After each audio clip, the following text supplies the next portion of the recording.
परमात्मा की प्यारी संगत,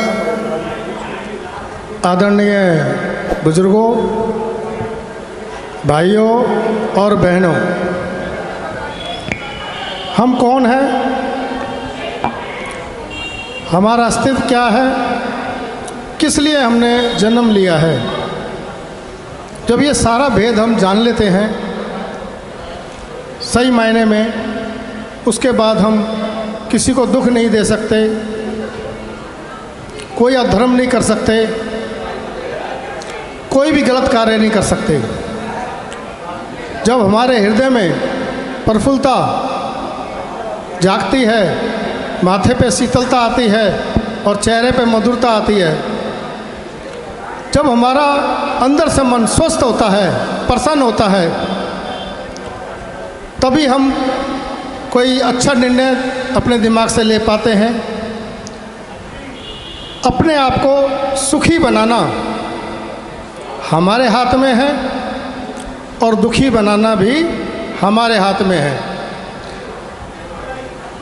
क्योंकि हम जब भी अपनी तुलना अपने से बड़े लोगों से करते हैं तो हमें दुख प्राप्त होता है, और जब हम अपनी तुलना नीचे से करते हैं, देखते हैं कि हमसे नीचे जो लोग हैं वो कितने दुखी हैं, कितने परेशान हैं, तो हमें सुख की अनुभूति होती है। क्योंकि कोई भी कार्य अगर हमारे मन के अनुरूप होता है तो हमें खुशी मिलती है, लेकिन कोई भी कार्य जो हमारे मन के अनुरूप नहीं होता तो हमें क्रोध आता है और क्रोध की उत्पत्ति होती है। भक्ति का उम्र से कोई लेना देना नहीं है।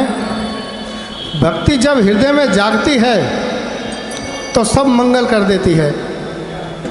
धन्ना भगत जी एक जाट परिवार में उनका जन्म हुआ, लगभग 6-7 बरस के होंगे। उनके घर में एक जो त्रिलोचन पंडित जी थे वो आए जाया करते थे। एक बार त्रिलोचन पंडित जी काफ़ी लंबी यात्रा करके धन्ना जी के घर आए। उनके बाल और दाढ़ी काफ़ी बढ़ गई थी, तो धन्ना भगत ने सोचा, बच्चे ही थे, कि ये कोई संत हमारे घर में पधारे हैं। उन्होंने बड़े ही भाव से उनकी सेवा की, और वो देखते थे कि संत महाराज जी सुबह स्नान करने के बाद अपने भगवान सालिग्राम जी को नहलाते और उनकी बड़े प्रेम से पूजा करते, उनका भोग लगाते। धन्ना को बहुत अच्छा लगता और वो उनकी पूजा करने के तरीक़ों को एक एक करके बड़े ध्यान से देखता। जब त्रिलोचन जी धन्ना जी के घर से जाने लगे तो धन्ना बालक ने उनका कुर्ता पकड़ लिया, बोले कि आप अपने भगवान हमें दे दो, हम इनकी सेवा करेंगे, ये हमें बहुत अच्छे लगते हैं, हमें इनकी पूजा करना बहुत अच्छा लगता है, हम इनकी सेवा करना चाहते हैं। त्रिलोचन पंडित जी तो बड़े घबरा गए कि ये तो मेरे भगवान मांग रहा है। फिर उन्होंने एक योजना बनाई कि चलो बालक है, बहला देंगे। उन्होंने कहा ठीक है, कल हम भगवान दे देंगे। त्रिलोचन पंडित जी नदी में नहाने गए, नहा के घर पे आए तो धन्ना जी बड़ा बेसब्री से उनका इंतज़ार कर रहे थे।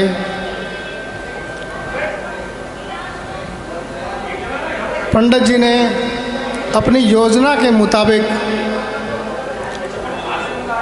एक जो पत्थर नदी से उठा के ले आए थे काले रंग का, उसको रखा ऊंचे स्थान पर, और जो उनके भगवान थे शालिग्राम, उसको रखा नीचे स्थान पर।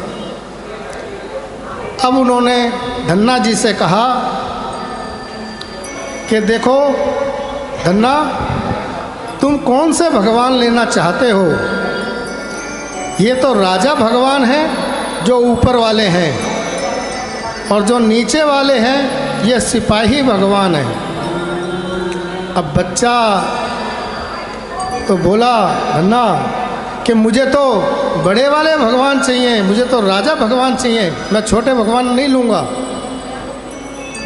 त्रिलोचन जी को अपनी योजना कामयाब होती दिखाई दी और उन्होंने बड़ी खुशी खुशी वो साधारण पत्थर धन्ना जी को दे दिया।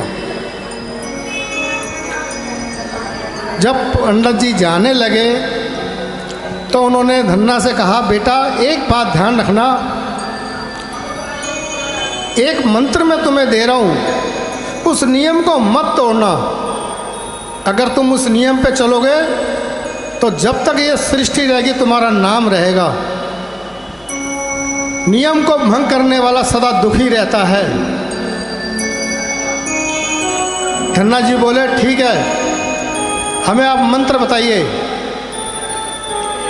त्रिलोचन पंडित जी ने कहा, आपका नियम ये है कि आप हर रोज़ नहा धो करके पहले भगवान को भोग लगाएंगे, उसके पश्चात आप भोजन करेंगे, ये आपका नियम है। धन्ना भगत जी बोले, ठीक है जी। अब अगले दिन धन्ना जी नहा धो कर तैयार हुए, शालिग्राम पत्थर को अपनी जेब में डाला। उनकी माँ ने 4 रोटियां बनाई, थोड़ा टैटी का अचार दिया कि ले धन्ना, तू गाय चराने जा रहा है, ये रोटियां वहाँ खा लेना। धन्ना जी पहुँचे जंगल में, जेब से पत्थर निकाला, बड़ी श्रद्धा के साथ उनको रखा और बोले कि संत जी ने कहा था पहले मैं आपको भोग लगाऊं, उसके पश्चात मैं खाऊं। तो प्रभु ये 4 रोटियां हैं, ये मैंने आपके आगे रख दी हैं, आप अपने हिस्से की 2 रोटी खा लो, फिर 2 रोटी मैं खा लूँगा। बैठे रहे, शाम हो गई। 1 दिन बीता, 2 दिन बीते, 3 दिन बीते। चौथे रोज बालक भूख से प्यास से बहुत परेशान, उससे भूखा नहीं रहा जा रहा था। उसके शरीर पे बेहोशी आने लगी और उसकी आंखों में आंसू बह रहे हैं। बोला, ठाकुर जी मुझसे क्या गलती हुई? अरे आप तो राजा हो, आपको खिलाने वाले तो बहुत हैं, पर प्रभु मेरा तो ख्याल करो। उसका निर्मल मन देखकर ठाकुर जी भी असीस गए, उनके हृदय में भी दया उमड़ी और उन्होंने उसको साक्षात दर्शन दिए। बोले, चल धन्ना, मैं आ गया हूँ, अब मुझे प्रसाद दो।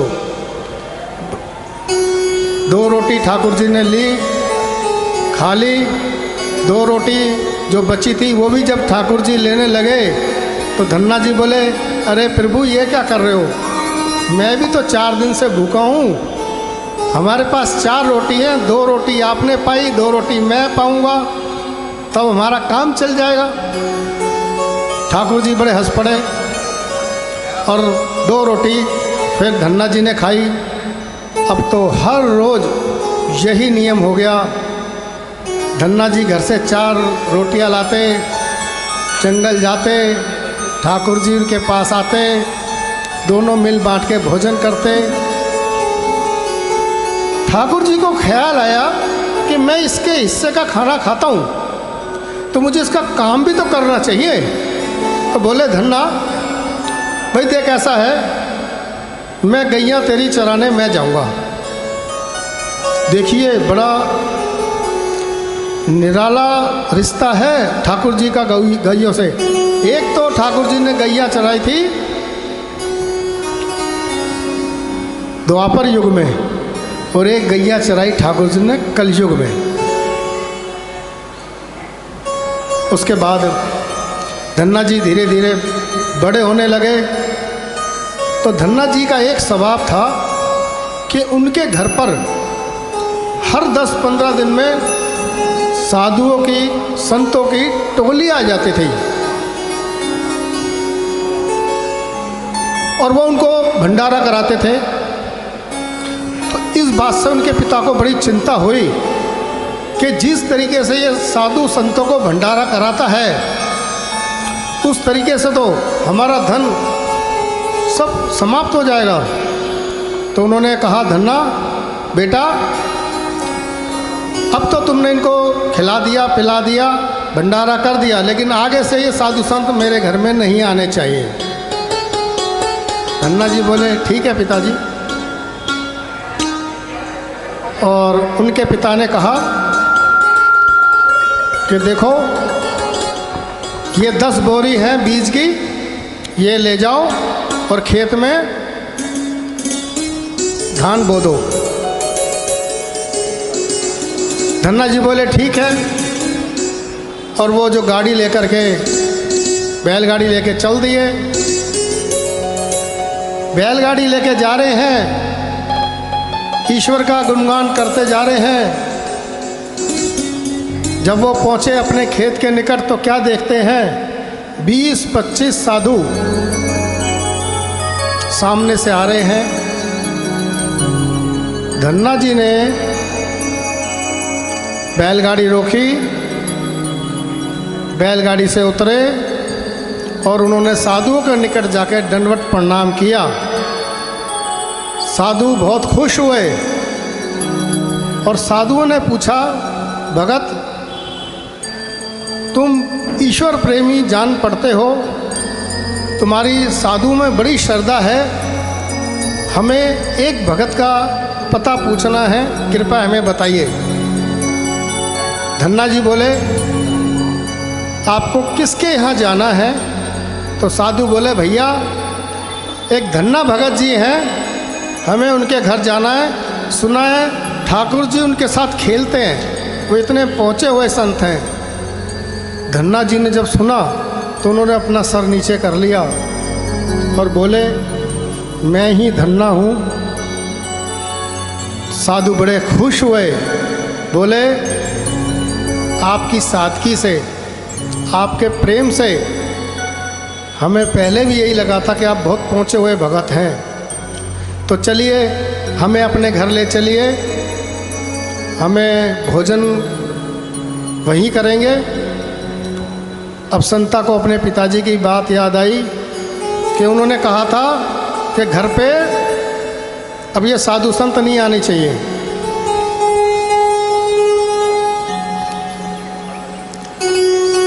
धन्ना जी बोले